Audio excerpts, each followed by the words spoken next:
ഇതൊരു ഡാൻഡ്രഫ് കേസാണ്. Scalp analyser ഉപയോഗിച്ച് ചെക്ക് ചെയ്യുമ്പോൾ ധാരാളം ഡാൻഡ്രഫ് പാർട്ടിക്കിൾസ് മുടിയിലും സ്കാൽപ്പിലുമൊക്കെ പറ്റി പിടിച്ചിരിക്കുന്നത് കാണാം. ഇതിന് ട്രീറ്റ്മെൻറ്റായിട്ട് സജസ്റ്റ് ചെയ്യുന്നത് സ്കാൽപ്പ് എക്സ്ഫോളിയേറ്റിംഗ് ആൻഡ് ഡീറ്റോക്സിഫൈങ് ട്രീറ്റ്മെൻറ്റാണ്. ഈ ട്രീറ്റ്മെൻറ്റ് ചെയ്യുന്നത് വഴി സ്കാൽപ്പ് നമുക്ക് ക്ലിയർ ആക്കാനായിട്ട് സഹായിക്കും. ഇതിൻ്റെ ഫസ്റ്റ് സ്റ്റെപ്പ് എന്ന് പറയുന്നത് ഒരു മൈൽഡ് എക്സ്ഫോളിയേറ്റിംഗ് ഷാമ്പു ഉപയോഗിച്ച് നന്നായിട്ട് ഹെയർ വാഷ് ചെയ്യുക.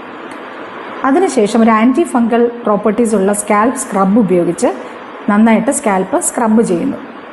സ്കാൽപ്പ് സ്ക്രബ് ചെയ്തതിന് ശേഷം ഒരു ആൻറ്റി ഡാൻഡ്രഫ് സ്റ്റീം അപ്ലൈ ചെയ്യുന്നു.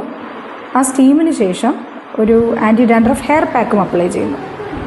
നോർമൽ ഹെയർ ഉള്ളവർക്ക് അല്ലെങ്കിൽ നോർമൽ സ്കാൽപ്പ് ഉള്ളവർക്ക് നമുക്ക് ഹെയർ ഗ്രോത്തിനുള്ള പാക്സ് അപ്ലൈ ചെയ്യാം. ഈ കേസിൽ ആൻറ്റി ഡാൻഡ്രഫ് പാക്കാണ് അപ്ലൈ ചെയ്തിരിക്കുന്നത്.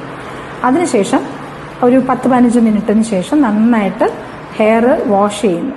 വാഷ് ചെയ്ത് ഹെയർ ഡ്രയറിൽ കൂൾ സെറ്റിംഗ് ഉപയോഗിച്ച് ഡ്രൈ ചെയ്തതിന് ശേഷം ഹൈ ഫ്രീക്വൻസി ട്രീറ്റ്മെൻറ്റ് ചെയ്യുന്നു. സ്കാൽപ്പിൻ്റെ ഇറിറ്റേഷൻ കുറയ്ക്കാനും അല്ലെങ്കിൽ ഇൻഫ്ലമേഷൻ കുറയ്ക്കാനും ഡാൻഡ്രഫിൻ്റെ റെഡ്യൂസ് ചെയ്യാനുമൊക്കെ ഈ ഒരു ട്രീറ്റ്മെൻറ്റ് ഹെൽപ്പ് ചെയ്യും. പിന്നെ സ്കാൽപ്പ് സിറം ആണ് യൂസ് ചെയ്യുന്നത്. ഇവിടെ ആൻറ്റി ഡാൻഡ്രഫ് ആയിട്ടുള്ള ഒരു സ്കാൽപ്പ് സിറമാണ് യൂസ് ചെയ്തിരിക്കുന്നത്.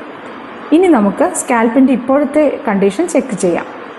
ഇത് ചെക്ക് ചെയ്യുമ്പോൾ കാണുന്നത് ഒരു 90% സ്കാൽപ്പ് ക്ലിയർ ആയിട്ടുണ്ട്. ഇത് മാത്രമല്ല ട്രീറ്റ്മെൻറ്റ് ആവശ്യം. ഇങ്ങനൊരു കണ്ടീഷന് നമുക്ക് ഉള്ളിലേക്ക് മരുന്നുകൾ കഴിക്കേണ്ട ആവശ്യമുണ്ട്. ഇതിനെ പറ്റി കൂടുതൽ അറിയാനായിട്ട് സ്റ്റേ ട്യൂൺഡ്.